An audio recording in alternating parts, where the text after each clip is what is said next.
교육의 수단이 바뀌면 교육의 내용이 바뀌어야 됩니다. 지금 한국은 뭘 준비를 안 했냐면은 AI를 쓴다 안 쓴다의 논쟁으로 지금 이건 1단계 논쟁이고요. 네. AI라는 도구를 우리가 쓰게 될 경우에는 AI의 도구에 기반한 교육 내용이 바뀌어야 돼요.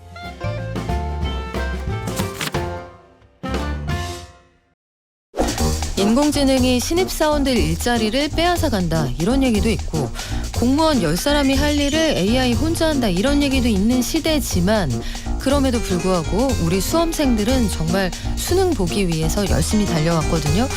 좋은 대학이 좋은 미래를 보장하는 건 아닌데 이게 필요 충분 조건은 아니지만 또 필요 조건이 될 때는 많단 말이에요. 그래서 이렇게 급변하는 인공지능 시대에 무엇을 어떻게 배우고 활용하면 좋을지 막막하기도 합니다. 오늘 수능 날이죠. IT 업계 이슈 짚어보면서 인공지능 시대의 교육과 일자리의 의미 한번 이야기해볼까요? 블루닷 AI 강정수 박사 나왔습니다. 안녕하세요. 안녕하세요.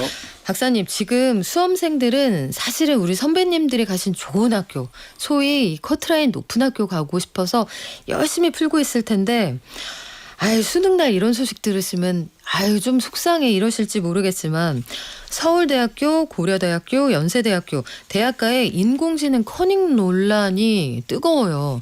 연대가 촉발을 하기는 했는데 이게 박사님도 학생들 가르치시잖아요. 네네, 수업하죠. 네. 인공지능 써서 풀었는지 안 풀었는지 이거 알 수 있어요, 바로? 그럼요. 저는 보통 에세이로 과제물을 받는데요. 항상 인공지능을 쓰라고 얘기를 해요. 근데 제발 인공지능을 썼으면 잘 써라. 그런데 보면은 인공지능을 쓰신 분들 중에는 잘 쓴 분들도 있는데 대부분 평균 수준 정도나 평균 이하로 쓰신 분들이 많습니다. 잘 썼다는 게 무슨 의미죠? 구체적으로? 그러니까 인공지능을 활용해서 도움을 받아서 써야 되는데 네. 인공지능에 다 맡겨버리는 거죠. 싹 컨트롤 C, 그렇죠. 컨트롤 V. 미국에서도 다양한 연구 결과가 나오는데요. 엘리트들 같은 경우는 인공지능을 쓸 때 평균 수준으로 수렴하게 되고 그리고 사실은 평균 밑에 있었던 분들도 평균으로 수렴하는 좋은 결과가 있어요. 이거를 엘리트 입장에서 볼 때는 사람들이 멍청해진다고 볼 수도 있지만 하향 평준일 수 있고. 하지만 평균보다 밑에 떠 있던 사람들은 상향되고 있는 거거든요. 그러면은 전 사회적인 에버리지가 그냥 중간에서 맞춰지는 거 아니에요? 그런데 이제 그런 거죠. 이제 이 엘리트들은 나름대로 AI에 대해서 의심할 줄 아는데 이 평균보다 밑에 떠 있는 분들은 AI 결과물들 너무 절대적으로 신뢰해서 그것을 복불복을 하고 있다라는 거죠. 복붙. 네. 그러니까 복붙이죠. 네. 복이 아니라. 복불복은 좀 다른 거고요. 네, 죄송합니다. 그래서 그런 부분에서 복붙하고 계신 분들이 에세이 시험에서 너무 많이 나타나는 거예요. 이러면 좀 더 활용을 잘 하셔서 이걸 더 응용하고 발전시켜야 되는데 이러지 못하다라는 것에서 좀 가슴 아프게 생각하고요. 이번에 연세대학교하고 서울대 그리고 고려대까지 났던 사건은 저는 과도기적으로 나타날 수 있는 충분한 현상이고요. 미국 같은 경우 작년부터 나 에세이 전문 교수였는데 나 이직에 사표서 냈다. 이런 분들이 뉴욕타임즈에 기고하면서 지금 대학이 에세이 여러분 그러니까 미국이나 유럽 같은 경우에는 에세이 수업이 꼭 국어 시간에만 제한되는 것이 아니라 다양한 수업 시간에 에세이를 심지어는 물리, 과학, 수학에도 에세이 시험을 보는 경우도 있습니다. 이런 경우에는 대부분 AI를 이용하기 때문에 더 이상 나는 가르칠 마음도 안 나고 가르칠 그것도 없다 그러면서 이렇게 하면서 사표를 내신 분도 있고요. 이러다가는 또 가디언 같은 경우 어떤 걸 보도했냐면 이러다가 사람들이 손글씨 쓰는 법도 잊어버릴 거다 이제는 다. 그럴 수도 있어요. 네, 그리고 애틀란틱 같은 데서는 외국어를 사람들이 이제 배우지 않으려고 한다. 다 해주니까. 다 해주니까 이런 문제에서 지금까지 교육 문제에 대한 불만들과 문제점들이 쏟아져 나오고 또 여러분 아시는 것처럼 논문 쓰는데 AI를 이용해서 이거를 좀 막으려고 하는 수단도 있는데 결국은 쓰고 있고 가장 큰 사건 또 한국인이 교민이 학생이 한 건데요. 아마존을 보통 이제 대기업을 미국에서는 입사를 하려면 이 온라인으로 면접을 봅니다. 그렇죠. 줌 같은 걸로 면접 보죠. 근데 그 옆에 컴퓨터 노트북 하나 놔두고 질문이 나오면 바로 답변을 생성해서 얘기를 해주는 거예요. 그래서 이 친구는 그 회사 입사하지 않고 뭘 증명했냐면은 우리가 만든 솔루션으로 내가 모든 데 다 입사 시험 다 통과했다. 그 자랑한 영상 봤는데 네. 그런 식으로 입사 시험을 통과해서 합격을 했다. 네. 두 가지 고민이 돼요. 회사에서는 과연 좋아할까? 두 번째는 회사는 어떻게 우여곡절 끝에 들어갔는데 들어가서 회사 일을 헤쳐나가는 퍼포먼스가 나올 것인가? 이거 괜찮아요? 그렇죠. 이런 부분에서 제가 말씀드리고 그래서 이 친구는 이거를 홍보를 한 거죠. 사실은 자기 솔루션들을 그러면서 사람들한테 판매를 한 건데요. 네. 여러분 교육의 수단이 바뀌면 교육의 내용이 바뀌어야 됩니다. 지금 한국은 뭘 준비를 안 했냐면은 AI를 쓴다 안 쓴다의 논쟁으로 지금 이건 1단계 논쟁이고요. 네. AI라는 도구를 우리가 쓰게 될 경우에는 AI의 도구에 기반한 교육 내용이 바뀌어야 돼요. 예를 들면 저는 독일에 가서 학부 1학년 1학기부터 다시 이제 과정을 밟으면서 수학을 하면서 되게 어려움을 느꼈던 것이 뭐냐면 독일 친구들은 여러분 아시는 것처럼 미국이나 독일 친구들은 초등학교 1학년 1학기부터 전자계산기를 썼어요. 그러니까 시험 문제도 전자계산기를 쓴다는 걸 전제하고 문제를 냅니다. 그리고 예를 들자면 또 전자계산기는 공대 전자계산기예요. 우리는 그냥 54 더하기 27 암산으로 외워버려야 되는데 그렇죠. 그런 거 쓸데없다 이런 그렇죠. 생각이에요. 제가 루트 11을 4 곱하기 3이니까 2루트 3 썼다가 반에서 박수 받고 난리 났어요. 천재가 왔다 한국에서. 이런 걸 어떻게 아냐 너는. 우와 천재. 왜냐하면 그 친구들은 루트 11을 2루트 3으로 만들 이유가 없었던 거예요. 전자계산기 쓰니까. 왜 그렇게 하지? 계산기가 다 해주는데. 그렇죠. 다 해주는데 그리고 또 여러분 시험 문제는요. 평균을 구하거나 중간값을 구하거나 1분기 값을 구하거나 이런 문제 안 냅니다. 전자계산기가 해주니까요.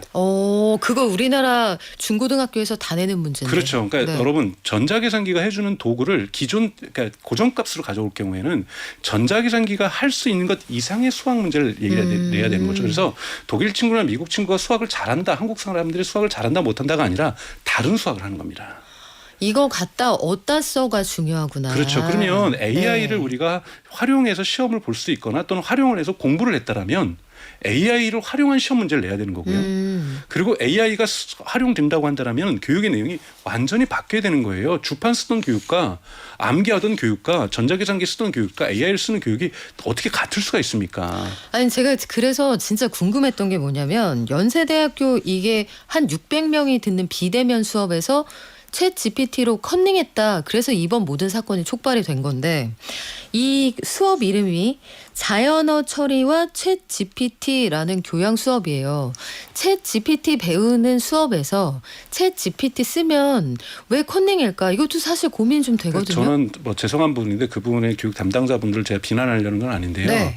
여러분 시험을 오픈북으로 계속해서 봤는데 시험을 오픈북으로 봐야죠. 지금 그래서 영국에서는 지금 논의되는 건 뭐냐면 그러니까 고등학교 졸업시험 우리 식으로 하는 수능 시험이죠. 여기에서 스마트폰을 가지고 들어가는 것에 대한 검토가 들어갔어요. 네. 왜냐하면 스마트폰을 가지고서 AI를 쓰면서 교육을 했는데 시험 볼 때는 그거 갖고 들어오지 마 그러면은 전자계산기를 가지고 계속 공부를 했는데 갑자기 암산으로 풀어 그러면 그러면 어떡하지? 이 나 너무 일관성이 헷갈리는데. 떨어지는 거죠. 여러분 네. 반드시 도구를 써서 교육을 했으면 시험도 도구를 써야 되는 겁니다. 아. 그런데 이 부분과 관련된 가이드라인을 지금 뭐 각교 대학마다 그 AI 교육 가이드라인이 나오고 있는데요. 이거는 촉인 거고요. 넘어야 될 건 뭐냐면 결국은 도구를 활용하게 되면 인간은 항상 도구와 함께 있었거든요. 그렇기 때문에 반드시 교육 내용도 바뀌어야 됩니다. 그리고 지금 이제 미국에서 많이 논의되고 있는 건 뭐냐면 인간의 뇌라는 브레인이라는 단어는 네. 바이올로지컬하게 생물학적으로는 인간의 뇌가 있는데 자꾸 생물학적으로 생각한다는 거야. 인간은 존재부터 한 번도 뇌가 도구를 쓰지 않고 작동한 적이 없습니다. 우리가 뭐 여러분들이 종교를 무엇을 믿든지 간에 진화론적으로 보면은 오스트랄로피테쿠스 즉 유인원에서 호모사피엔스로 진화하잖아요. 호모사피엔스의 첫 번째 단계가 호모 하비리스인데 네. 그것이 도구를 쓰는 인간이라는 거고요. 도구의 인간은 저희도 알아요. 그렇죠. 다 배웠거든요. 여러분 2만 년 네. 전부터 레퍼블릭 콩고에서는요, 콩고공화국에서는요, 어부들이 도구를 써가지고 오늘 물고기 잡은 걸 계산을 하는 방법의 도구를 썼었어요. 그러니까 도구를 쓰지 않고 인간이 독립적으로 존재한 적은 거의 없다라고 봐야 되는 거죠. 그거와 함께 우리의 교육 내용이 계속 진화해 왔는데 한국의 교육 같은 경우에는 사실은 지난 정부에서도 AI 교육을 기치를 내걸었고 AI 교과서를 만들겠다고 하면서 범정부적으로 노력을 했단 말이에요.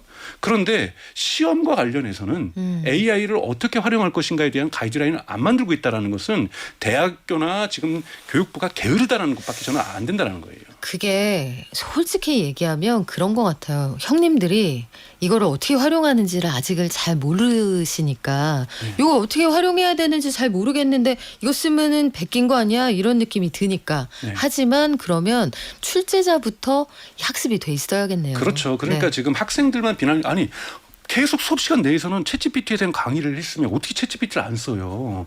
챗GPT를 계속 쓰는 거고 조별과제, 서울대는 조별과제잖아요. 네. 조별과제에 왜 챗GPT를 안 써요. 챗GPT 이상의 문제를 낼 수 있었어야 되는 거고 이상의 교육을 했었어야 되는 건데 챗GPT를 활용한 교육 내용이 없다 보니 하지만 그렇다고 안 쓰게 할 수는 없으니 활용해라 그래 놓고는 과제를 제출했는데 활용했다고 지금 뭐라 그런 거잖아요. 제가 보기엔 죄송한데 이건 교육자가 게으른 거예요.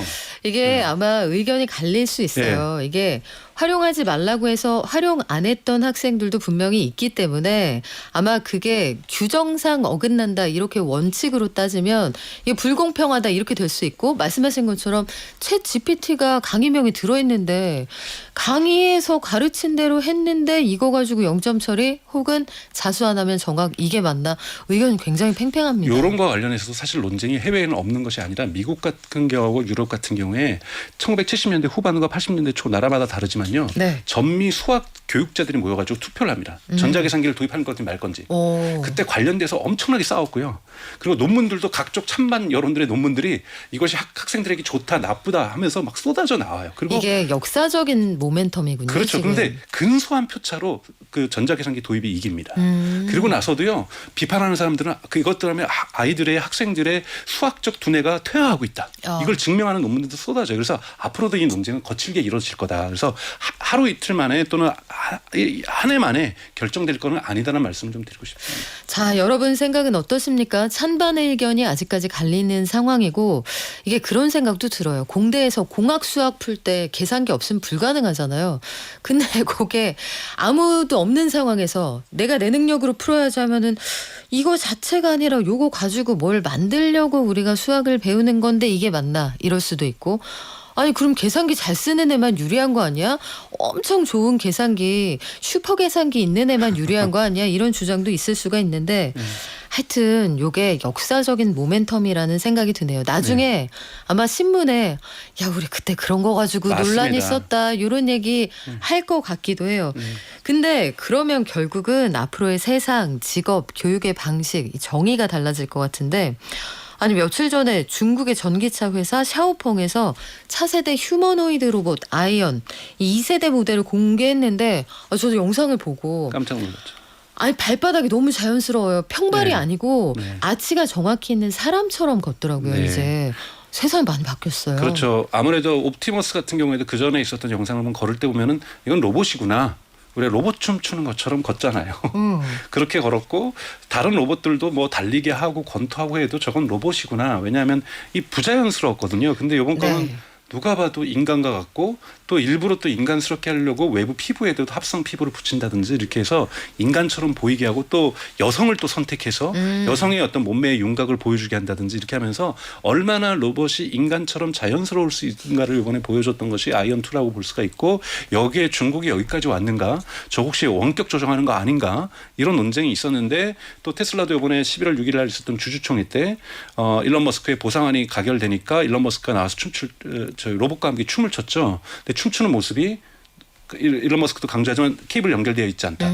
혼자 추는 건데 너무나도 인간처럼 춤을 췄고 부드러웠거든요. 네. 관절이 부드러워서 이제 2026년 되면은 인간의 행동하고 거의 유사한 행동으로 작업하는 로봇의 시대로 진입할 것이라고 많은 전문가들이 예측하고 있습니다. 공 같은 거 쥐는 그런 모습 보니까 이게 손의 발달이라는 게 거의 끝판왕이라고 하잖아요. 근데 요것도 많이 좋아졌더라고요. 네네. 손을 쥐는 모습이었는데 이거를 보통 디그리 오브 프리덤이라 해서 자유도라고 얘기를 합니다. 인간의 자유도는 27도를 가지고 있고요.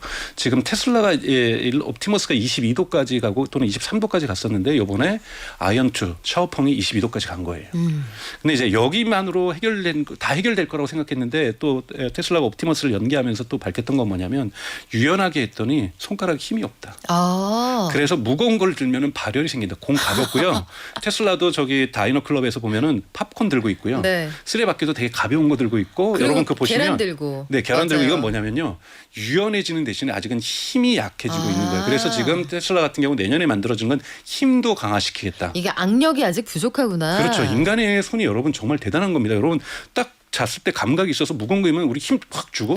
그렇죠. 우리 악수할 때도 감정에 따라 꽉 쥐었다가 그렇죠. 살짝 쥐었다가. 그렇죠. 달걀도나 계란이라는 것들도 그것에 조심스럽게 들잖아요. 이런 부분에서 대단히 민감하게 힘을 조절할 줄 아는 것이 인간 손이기 때문에 이 유연성만 있는 것이 아니라 힘 조절도 대단히 중요한데 아직 힘 조절까지는 가고 있지 못하다. 하지만 그것도 내년도에서는 테슬라 같은 경우는 뭐 공개돼봐야 알겠지만은 네. 장담하고 있는 것은 이것을 해결했다라고 얘기를 하고 있죠.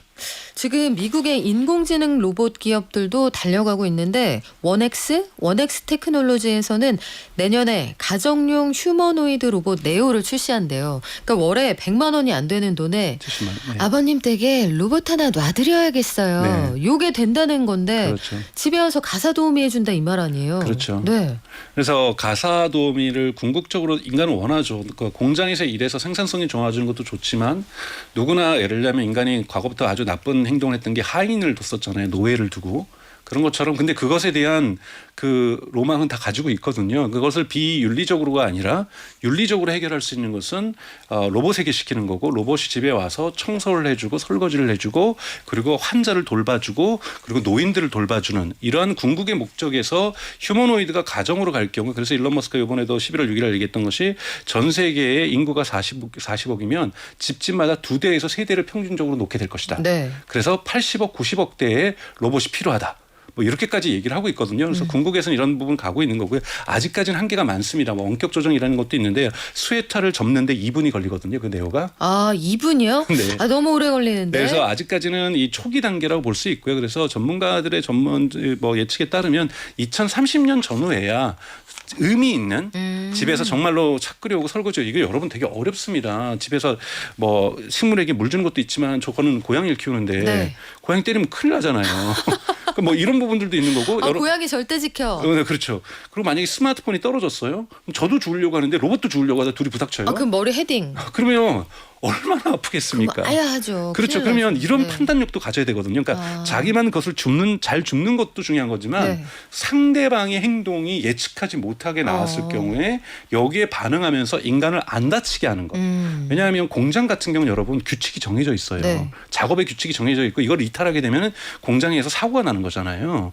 근데 집에서는 정말 여러분들도 생활하시면 인간의 행동은 정말 그 예측할 수 없는 그 자체거든요. 거기다 이제 아이를 키우기 시작하면은 그럼요. 이거 예측 범위를 완전히 벗어나죠. 근데 로봇이 가장 못하는 것이 예측을 벗어나는 행동에 대한 대응이에요. 그럼 당분간 콜플레이 하면 되지 않아요? 우리 외야수끼리 서로 아야 하고 부딪힐까봐 내가 잡는다고 콜플레이 그렇죠. 하잖아요. 그거를 근데 인간은 얘기 안 하고 갑자기 안 줄래도 팍 주워버린다든지 뭐 이럴 수가 있는 거거든요. 얘기를 해줘. 그렇죠. 자동차 네. 운전도 뭐냐면 좌회전 깜빡이 있고 우회전하는 사람이나 우회전 깜빡이 있다가 좌회전하는 사람들 있잖아요. 가끔 있죠. 이런 것을 자율주행이 감지를 하는 것에 대응이 느려지는 거거든요. 그리고 또 갑자기 옆에서 자전거 타고 가다 갑자기 넘어진다든지 이런 거를 예측하지 못하기 때문에 사고가 일어날 수가 있는 거기 때문에 돌발 대응. 즉 인간의 예측하기 어려운 부분들 이런 부분에서 가정에 들어오는 데까지는 시간이 좀 더 걸릴 것이다. 공장이 들어간 이유는 먼저 예측 규칙이 정해져 있는 공간이기 때문에 훨씬 더 잘 적응할 수 있기 때문입니다. 그래요. 그럼에도 불구하고 기술 발전 속도는 점점 빨라질 것 같고 특히 다른 무엇보다 아마 오랫동안 간병해 보신 분들은 이게 얼마나 중노동인지 아실 거예요. 그럼요. 사람이 못 움직이면 네. 사람의 자세를 바꿔주는 것만 해도 너무너무 힘들잖아요. 그렇죠. 그 무게도 엄청나고요. 24시간 케어를 해야 네. 되고 이런 데부터 대체가 되지 않을까 싶은데 송태정 님이 스웨터 하나 개는데 2분 걸리면 와이프한테 엄청 혼나요. 맞습니다. 이렇게 하면은 일 못 끌로 시키죠. 이런 데 취업하기 좀 어렵죠. 네. 자, 근데 테슬라도 휴머노이드 로봇 옵티머스 업그레이드 하는데 열을 내고 있어요. 젠슨 황도 올해 내내 피지컬 AI 강조하고 발표할 때도 좌우에 로봇 쫙 세워놓고 그렇죠. 하잖아요. 네.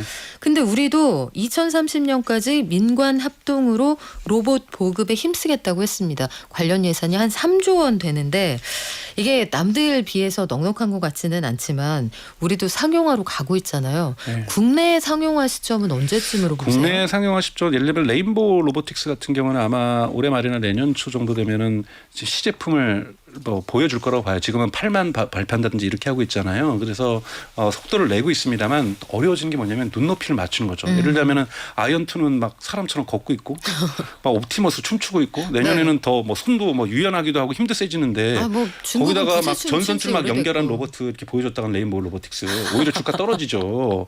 그러니까 뭐냐면 이것이 항상 비교 대상이 존재할 경우에 힘들어지는 거거든요. 예를 들면 지금 자율주행도 테슬라의 FSD를 보다가 현대에서 청계천에 달리는 이 자율주행 차 보면 우리는 언제 쫓아가지 이런 얘기가 들잖아요. 그래서 점점 경쟁 후발 업체들도 대단히 힘들어집니다. 사람들의 기대치 눈높이가 높아졌기 때문에. 근데 한국도 열심히 달려가려고 하고 있는데 여러분 뭐 저는 목표를 못 일 거라고 보는데 중국은 2023년에 국가 정책을 조금 더 먼저 발표를 했고요. 중국은 2030년까지 매년 3,500만 대를 공장에 투여하겠다는 계획을 가지고 있어요. 아마 2035년이나 늦춰질 거라고 저도 보고 있습니다. 네. 근데 여러분 매년 열심히 하겠다가 아니라 우리처럼 30년까지 3,500만 대를 투입하겠다라고 얘기를 하고 있어요. 그러니까 상용화도 끝났고 그냥 현장에 바로 투입하면 된다 이 그렇죠. 말이잖아요. 그래서 우리나라에서 한국에서 가장 먼저 필요한 건 여러분 로봇 산단입니다. 산단. 아직 반도체 산단 이런 것도 좀 제대로 없지만 로봇 산단이 없어요. 반도체 산다는 용인 클러스트도 지금 터파기 공사를 시작을 했나 말았나 그러고 있어요. 근데 지금 뭐 중국도 로봇 산단이 여러 군데 있고요. 미국도 있고요. 유럽도 있습니다. 덴마크에. 그래서 로봇 산단들을 먼저 맞추는 게 중요하고 왜냐하면 대부분 로봇 산단을 뭘로 하냐면 자동차 벤더들이 로봇 부품 업체로 전환됩니다. 그런 부분에서 내연기관에서 전기차로 전환될 때 여기에서 부품 능력을 갖고 있는 기업들이 전환하는 거 대단히 중요하고요. 지금 파이낸셜 타임즈가 보도하는 것에서 지금 로봇의 가장 큰 문제는 미국에서 만들어진 옵티머스나 아까 말했던 네오도 1X 뭐 테크놀로지도 80%의 부품이 중국산이에요. 만약에 지정학적 갈등이 이뤄져서 네. 히토류나 자석을 수출하지 않겠다고 하면은 미국에서 생산되는 로봇이 생산 중단됩니다. 야. 근데 저는 이것이 한국에게 기회라고 보는 거예요. 왜죠? 왜냐하면 비싸더라도 한국에서 만든 것을 미국에서 선호할 수도 있습니다. 왜냐하면 우리는 안 팔아 이럴 일이 없으니까. 절대 없죠. 절대 없죠. 우리가 네. 미국하고의 뭐 전쟁하지 않는 이상 그렇죠. 그런 일은 절대 없기 때문에 미국 또한 위험을 분산시키기 위해서 중국에 대한 여러분 전 세계 자석의 95%가 중국에서 생산돼요. 자석이 안 들어간 배터리는 없습니다. 모터는 없습니다. 네. EV도 마찬가지고요. 여러분 로봇에서 아까 말했던 그 디그리 오브 프리덤 자유도 이런 액추에이터라고 하는데요. 이건 기본적으로 모터거든요. 그러니까요. 우리 코로나 때 한번 겪어봤잖아요. 그 전선 따발 그게 네. 뭐라고 와이어링 하디스가 중국에서 안 들어오니까 네. 전 세계 완성차 업체가 멈췄잖아요. 그렇잖아요. 이번에도 독일에 있는 자동차 생산이 멈췄던 이유도 대단히 고성능 반도체가 아니에요. 저사양 반도체인데도 그거를 다 중국에다 아웃소싱을 해버린 거죠. 그러니까 그 후진할 때 띠띠띠띠 소리 나게 하는 그런 반도체잖아요. 네, 그런 것도 네. 지금 안 들어오니까 생산이 중단되는 거예요. 그래서 지금 이제 지정학적 갈등 요소가 대단히 중요해지고 있기 때문에 저는 로봇에서 우리가 완성품은 뒤질 수도 있어도 전 세계 밸류체인 이 공급망에 있어서 중요한 역할은 한국도 저는 충분히 할 수 있다고 저는 생각이 들고 좀 더 큰 시야로 바라보면서 로봇 산업을 육성할 필요가 있다고 생각하고 있습니다. 없으면 안 되는 존재가 일단 되고 그다음에 열심히 쫓아가야겠네요. 지금까지 블루닷 AI 강정수 박사와 함께했습니다. 오늘 말씀 고맙습니다. 고맙습니다.